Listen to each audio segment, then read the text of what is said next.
You don't force trades. You continue to manage risk. You remain disciplined. And what do you do if it doesn't happen on schedule? Well, who the hell set the schedule? Last I checked, the market's going to do what it's going to do, and you just got to wait for it to do it and then get on. This is the How to Trade Stocks and Options podcast, brought to you by 10MinuteStockTrader.com, where we cover finance, stocks, options, entrepreneurship, education, and money. And here's your host, voted one of the top 100 people in finance, Christopher Ewell. Hey, can you do me a favor? I really want to help you with trading, and the easiest way for me to do that is by heading to secretinvestingbook.com to get my book, The Secret Investing Book, totally free. All you're doing is covering the shipping price, and we'll send you this book that exposes 13 virtually unknown secrets to take the guesswork out of trading. So grab your copy now at secretinvestingbook.com. Be sure to like, subscribe, and watch all of our past episodes. All right, so he sent this to his MPA clients, of which I am not one. The reason being is that I would have a complete, what is the word I'm thinking of? Conflict of interest if I was one of Mark's customers. I could be, but I choose not to be because I need to follow my own rules. And I would feel a huge conflict if I were putting on Mark's trades, following his rules and passing those on to you. So I am not one of his customers. But I'm glad he put this on the internet. So he says, more of the same. Volatility around earnings is upon us. And of course, we know to expect that. The real issue isn't finding stocks to buy. There have been some good names, right, with buyable bases. But the issue is the percentage of breakouts holding stop levels and the units of profit they are producing per unit of risk. Basically, what he's saying is the risk is outweighing the reward big time right now. The question I'm always asking is, are the gains paying for the losses?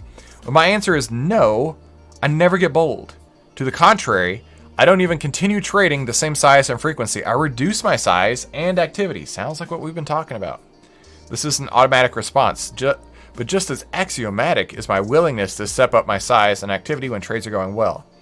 The potential good news is that the indexes are tightening up and forming what appears to be buyable pivot points.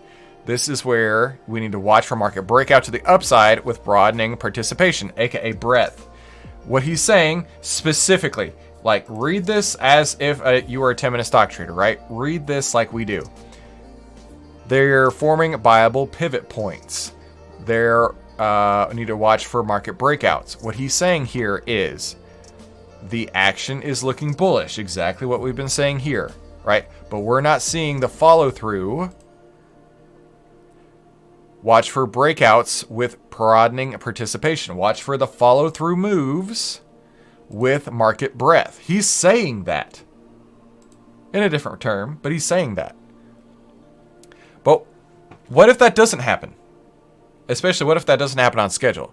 What if we get more of the same? What do you do then? You wait. You don't force trades. You continue to manage risk and you remain disciplined. Wow.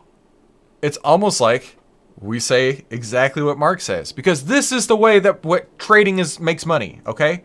This is the way trading is done. There are times where you don't lift a finger. And he's saying that right here. You don't force trades, you continue to manage risk, you remain disciplined, and what do you do if it doesn't happen on schedule? Well, who the hell set the schedule? Last I checked, the market's going to do what it's going to do, and you just got to wait for it to do it and then get on. You want to trade like a market wizard? You want results like a U.S. investing championship winner? Like a U.S. investing champion? There we go. That's what you do. And when conditions ripen, that's when you'll be summoned to trade in an aggressive manner that will also feel uncomfortable at times. That's why we have rules and guidelines to follow. If after 40 years I still have to follow them, I sincerely doubt you find a workaround. Thank you, Mark, for putting your words of wisdom out there for the internet to read, because not enough people understand this. You do, because you're a 10-minute stock trader and you know not to force these trades.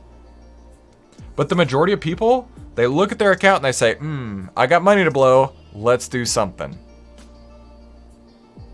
That's not the way this game is played. You wait until the trades are basically flowing out of the market straight to you, and then you go trade them. But in the meantime, sit on your hands, stop trying to force trades, and enjoy the time off.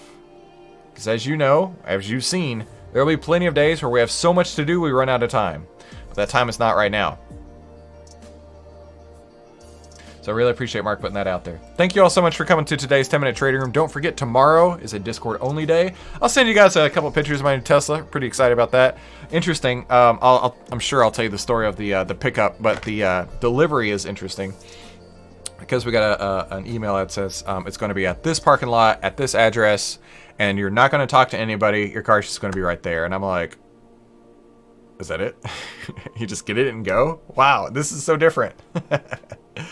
So you guys have a fantastic day. Have a fantastic evening.